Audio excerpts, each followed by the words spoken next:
और चलिए अब आपको सीधे स्वास्थ्य मंत्रालय की ओर लिए चलते हैं, जहां पर इस वक्त प्रेस कॉन्फ्रेंस की जा रही है। क्या कहा जा रहा है, जरा आपको दिखाते हैं। कुछ होगी और वो सब हमारे सामने इस ग्रुप ने जो दिया है उसके ऊपर एक्शन होगा। मैं ये कहना चाहूंगा कि बच्चों में कोविड जब आता है तो उसके दो रूप हैं।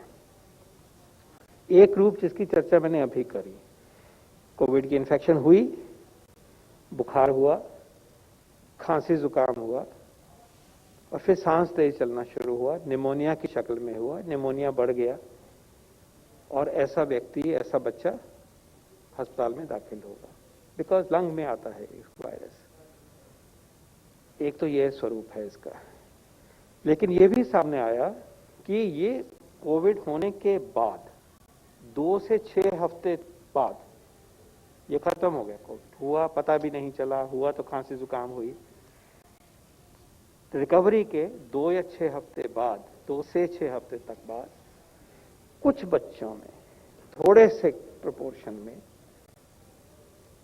दोबारा कभी फीवर आता है, बॉडी पे रैश आता है,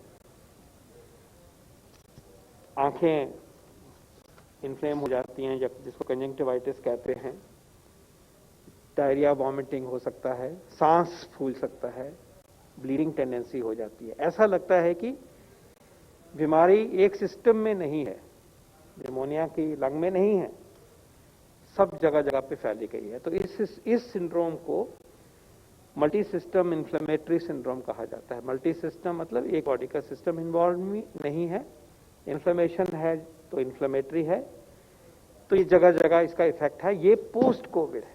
याद ये रहे कि उस टाइम पे वायरस बॉडी में नहीं मिलेगा और आरटीपीसीआर टेस्ट भी नेगेटिव होगा, लेकिन आप एंटीबॉडी करेंगे तो लगेगा कि हो चुका है। तो ये एक यूनिक बीमारी है जो बच्चों में देखी गई है। इसका भी पूरी जो अंडरस्टैंडिंग आज तक बनी है, उसको जो हमारे बच्चों के डॉक्टर हैं, स्टाफ हैं, उनको कैसे इस चीज को हैंडल करना, उसके के बारे में भी जो गाइडलाइंस अभी तक हैं प्रैक्टिस में, उनको भी चिन्हित किया गया है। लेकिन ये एक इस संदर्भ में भी मेंशन करना उचित है, क्योंकि हमारी पीक अभी 4 हफ्ते 6 हफ्ते पहले गई गुजरी है। तो अगर बच्चों में परसिस्टेंट फीवर है, रैश है, ब्लीडिंग हो की टेंडेंसी है, स्किन पे ब्लीड हो रहा है, एकदम से सांस बढ़ रहा है, तो उसमें ये multi system inflammatory disorder of children को हमें याद रखना चाहिए। और इसके इलाज जो है इसका बहुत कठिन नहीं है, लेकिन टाइमली इलाज है और तरीके से जल्दी से इलाज होना चाहिए और इमरजेंसी सिचुएशन की तरह ये प्रेजेंट करता है।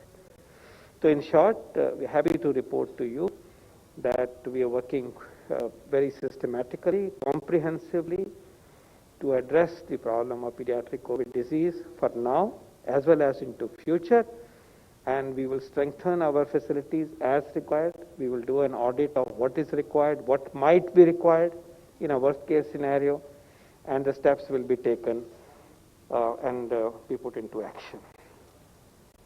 The दूसरा पॉइंट मैं ये रेज करना चाहूंगा कि कुछ खबरें ऐसी चल रही हैं कि जैसे कहा जा रहा है कि कोविशील्ड की अब 1 डोज लगेगी,